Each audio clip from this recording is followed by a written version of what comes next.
On August 6, 1945, the United States dropped the first atomic weapon on Hiroshima, Japan. In the coming days, we will examine this 75th anniversary, the bomb's immediate aftermath, and its lasting legacy. Today, Nick Schifrin looks at the president's sole authority to launch such a weapon and how that authority came to be. An American airplane dropped one bomb on Hiroshima. 75 years ago tomorrow, President Truman announced the U.S. had harnessed the basic power of the universe. The Manhattan Project took 3 years to build and test an atomic bomb. Throughout, Truman and his advisors called it the gadget, thinking it was just another very big weapon. Even the thousands of men and women working on the project had no idea of the staggering energy they were to release. Truman had actually delegated to the military when and where to launch. On August 6th, he believed only atomic bombs could end the war. If they do not now accept our terms, they may expect a rain of ruin from the air, the like of which has never been seen on this earth. But after Enola Gay flew over Hiroshima and the mushroom clouds slowly darkened the sky, the devastation of the city was overwhelming and endless. Survivors' hair was burned, their skin peeled off. A few days later, the second atomic terror was loosed on Nagasaki. After that, Truman decided the decision to drop a third bomb could only be made by him. Presidential sole authority was born. The purpose of these bases can be none other than to provide a nuclear strike capability against the Western Hemisphere. In 1962, after the Cuban Missile Crisis, President Kennedy wanted to tighten nuclear control, so a briefcase with launch codes started traveling with the president. Today, that so-called football is the symbol of the president's sole authority to launch. They will be met with fire and fury like the world has never seen. President Trump is the first president in more than 40 years to have his sole authority questioned openly by Congress. Many Americans share my fear that the president's bombastic words could turn into nuclear reality. And sole authority is the subject of a new book, The Button, The New Nuclear Arms Race from Truman to Trump, by former Secretary William Perry.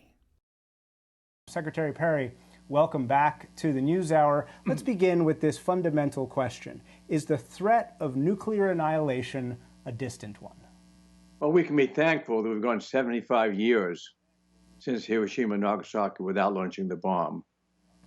But I believe the likelihood of it being used now, of breaking that record, is higher today than it was any time during the Cold War. That is, the danger of a nuclear catastrophe today is equal to the darkest days of the Cold War. And most of our public simply do not understand that reality. There are many checks in the system that you write about preventing an unintentional launch, preventing an unauthorized launch, but is there any way to prevent a determined president from launching a nuclear weapon? If the president decides to launch, he has the authority to do it, he has the equipment to do it, and if it goes, there's no way of calling it back, and there's no way of destroying it in flight. It would be an unprecedented catastrophe, far greater than World War II. And that's, of course, the context for the main proposition that you have in the book, that the president should not have the sole authority to launch. Why is that? There is a likelihood of a nuclear catastrophe today, but that's not because we expect Russia to be making an attack on us.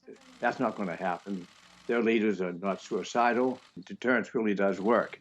It could happen by a political miscalculation by the president, a false alarm, or it could happen because of a lack of sanity on the part of either the American president or the Russian president. All of those things, none of them is likely, but even if it's only 1 in 100, these odds are not good when you consider the other end of the odds would be the end of our civilization.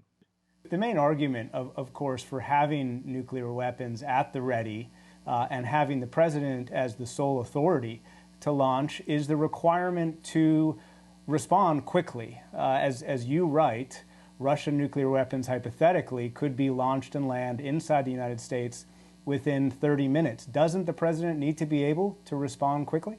The reason we thought we needed a quick launch was because we believed that we were going to get a surprise attack, originally from the Soviet Union and today from Russia, and we wanted to launch our ICBMs before that attack landed and destroyed our ICBMs in their silos. We have, however, at sea, more than enough nuclear capability to respond to Russia, and Russia knows that. There's no hurry about ending civilization. We should take time to consider that. We can wait it out to be sure we're sure it really is an attack before we respond. Best way of assuring that is to give us enough time to consider what's happening, bring in other people for consultation, technical consultation and political consultation before a launch is ever made.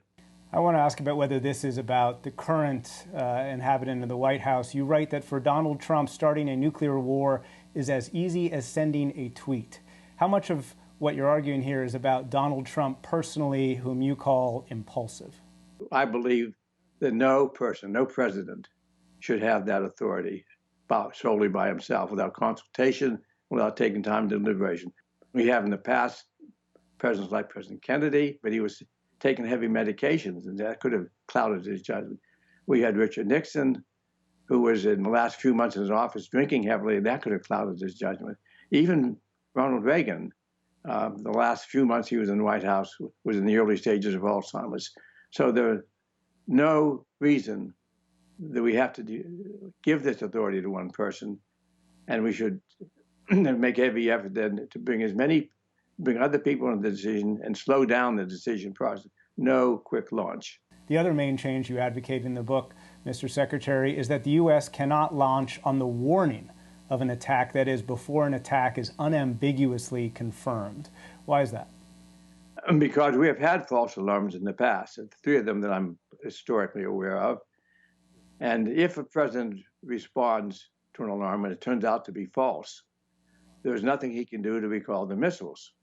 So he will have started a nuclear war by accident. And lastly, Mr. Secretary, if I could ask you, you were a soldier who helped occupy Japan and saw the aftermath of a nuclear weapon. You've, of course, seen and been through a lot in those decades since, but how much of your argument today is grounded on what you saw back in the 1940s? I saw, first of all, the devastation in Tokyo. And then I saw Hiroshima and Nagasaki. It was one bomb, one airplane in an instant. If it's a nuclear war, not just a city can be destroyed in an instant, but a whole civilization. Ronald Reagan and Gorbachev said it best, which is a nuclear war cannot be won and must never be fought. Former Secretary William Perry, thank you very much. You're very welcome. Thank you.